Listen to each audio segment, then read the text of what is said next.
Le Seigneur soit avec vous.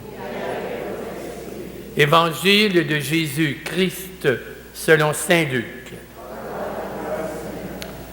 En ce temps-là, Jésus raconta une parabole pour ceux qui étaient convaincus d'être justes et qui méprisaient les autres.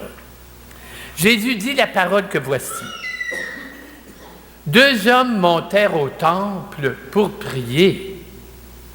L'un était pharisien et l'autre publicain, c'est-à-dire collecteur d'impôts, un pécheur.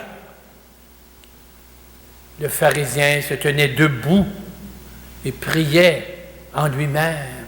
« Mon Dieu, je te rends grâce de ne pas être comme les autres hommes, voleurs, injustes, adultères, ou encore comme ce collecteur d'impôts. Moi, je jeûne 2 fois par semaine et je paie la dîme sur tout ce que je gagne. » Le publicain, lui, se tenait à distance. Il n'osait même pas lever les yeux vers le ciel, mais il se frappait la poitrine en disant « Mon Dieu, sois favorable au pécheur que je suis. »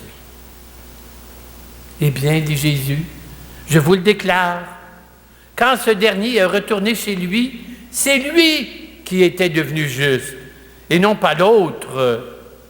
Ainsi, qui s'élève sera abaissé, et qui s'abaisse sera élevé.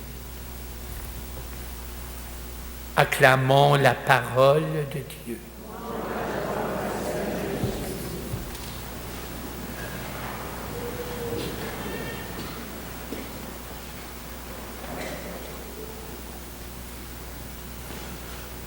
Alors, mes amis, on est dans le chapitre 18 de Luc, et la première partie du chapitre 18 de Luc, c'est une catéchèse sur la prière. Hein? Luc, il revient souvent sur la prière. On voit Jésus qui prie, les apôtres demandent à Jésus comment prier, et là, la première partie du chapitre 18, c'est sur la prière. Il nous enseigne. Hein? Et Luc 6, pourquoi? Parce que c'est essentiel. La prière personnelle, le contact personnel avec Dieu, ce n'est pas une option pour les chrétiens et les chrétiennes. C'est fondamental. Le père de Montfort, il a écrit des beaux cantiques, et certains sur la prière, et il y en a un où il dit, écoutez bien ça, le cantique 15. « Chrétiens, voici le pain des forts, une manne charmante, un magasin plein de trésors, une source abondante, un vol de l'esprit en Dieu, un regard de sa face. C'est l'oraison ou la prière, mais je dis peu, c'est un trésor de grâce. Sans l'oraison, l'homme n'est rien qu'un cadavre sans âme, un roseau sans soutien, un noir tison sans flamme, un hydropique, un affamé, un vent de girouette, enfin, un soldat désarmé tout propre à la défaite. C'est clair, là? Hein? Alors, Luc, je crois, nous attire, on peut dire ça, sur 3 aspects importants de la prière. Dans tous les 3, c'est plus que la lecture d'aujourd'hui. Il y a un petit peu ce qui vient avant puis ce qui vient après qu'on n'a pas lu, mais c'est un ensemble. Alors, premièrement, il parle, qu'on nous lu la semaine passée, hein, la veuve. C'est la veuve qui insiste, vous rappelez-vous? C'est l'évangile de la semaine passée. Et là, Luc veut nous dire la grande qualité de la prière, c'est la constance. Il faut être constant. Il y a un grand auteur spirituel, Jacques Philippe, qui a écrit un très beau livre, Du temps pour Dieu. Puis il dit là-dedans, vous savez, la première qualité de la prière, ce n'est pas la ferveur. Parce que la ferveur, ça vient puis ça part. C'est inconstant. C'est une émotion. Si tu pries rien que quand tu te sens fervent, tu ne prieras pas souvent. Hein? C'est la constance. Et ça veut dire aussi, vas-y mollo. Parle pas en disant, ah là, le Père a dit qu'il faut prier, là. Je vais prier 2 heures par jour. Mais tu le feras pas. Tu vas te tanner. Ça, c'est comme quelqu'un qui dit, madame, il faut passer de l'exercice, là. C'est important, là. OK, docteur Blais, je vais marcher 4 heures par jour. Mais là, tu ne le feras pas longtemps non plus. Commence donc par 15 minutes par jour, là. Puis c'est un peu pareil, la prière. Vas-y, mollo. Tu sais? Au moins 15 minutes. Idéalement, 1 demi-heure. Tous les jours. Okay? Très important. Et pourquoi la constance? Parce qu'on l'a chanté dans le psaume. Dieu écoute. Dieu écoute. Non seulement il écoute, il répond. Sauf que, je suis obligé de vous dire, la réponse, on ne la connaît pas. Dieu ne répond pas toujours comme qu'on pense. Hein? Moi, une fois, je travaillais dans une commission scolaire, j'ai travaillé un peu là-dedans, et puis, il y avait une personne insupportable. Puis là, je disais, le bon Dieu, rends-la ma...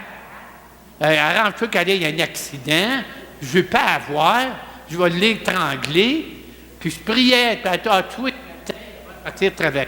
Bon Dieu, fais quelque chose. Savez-vous comment il m'a répondu? C'est moi qui ai changé. C'est moi qui ai changé. Puis du coup, donc, commence donc par l'accepter. Tu ne sais pas pourquoi être même. Tu sais? Peut-être que c'est une personne qui a eu une enfance malheureuse, un père violent ou une mère dominatrice, je ne sais pas. Elle hérite de son passé. Il faut que tu l'accueilles. C'est une personne blessée. Accueille-la, aime-la. C'est moi qui ai changé, mais Dieu m'a répondu. Ça, c'est fondamental. Donc, il faut être constant, tous les jours. Okay? Bon, ça, c'est le premier point. Le deuxième point, ça rejoint un petit peu l'autre, ça, c'est plus l'Évangile d'aujourd'hui, la constance, la proximité. Je vous explique. Voyez-vous, dans l'Évangile d'aujourd'hui, on voit le pharisien. La prière du pharisien ressemble à ceci. Mon Dieu, je te rends grâce. Je ne suis pas comme les autres hommes. Je jeûne 2 fois par semaine. Je paie la dîme. Là, je ne montrerai pas plus haut, là. Surtout.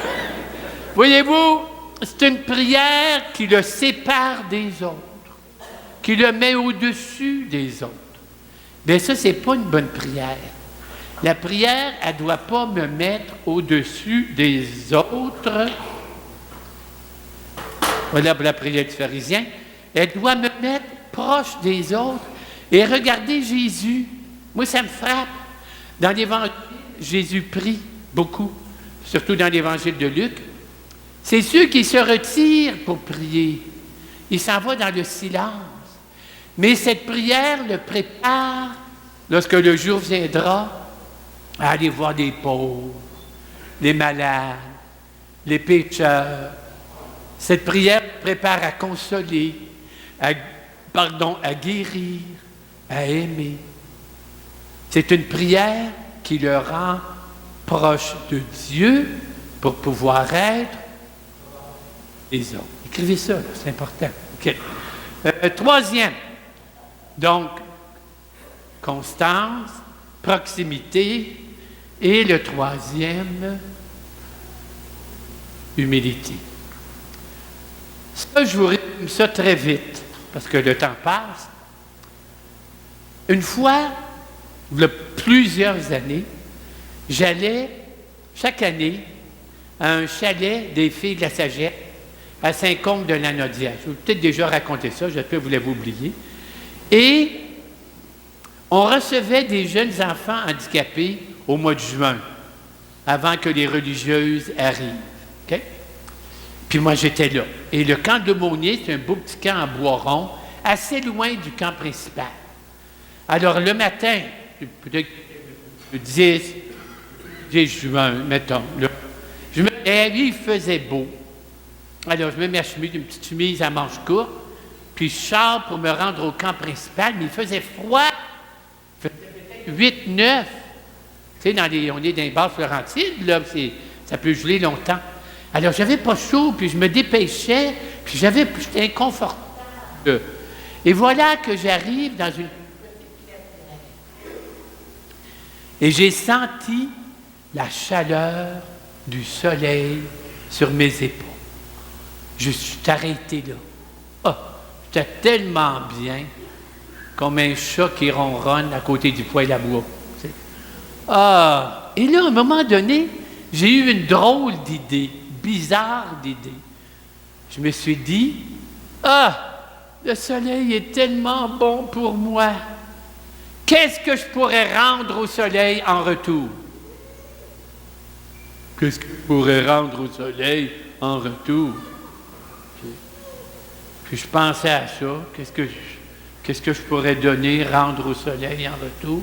Et à un moment donné, je me revire. J'aperçois, toute noire, derrière moi, mon ombre.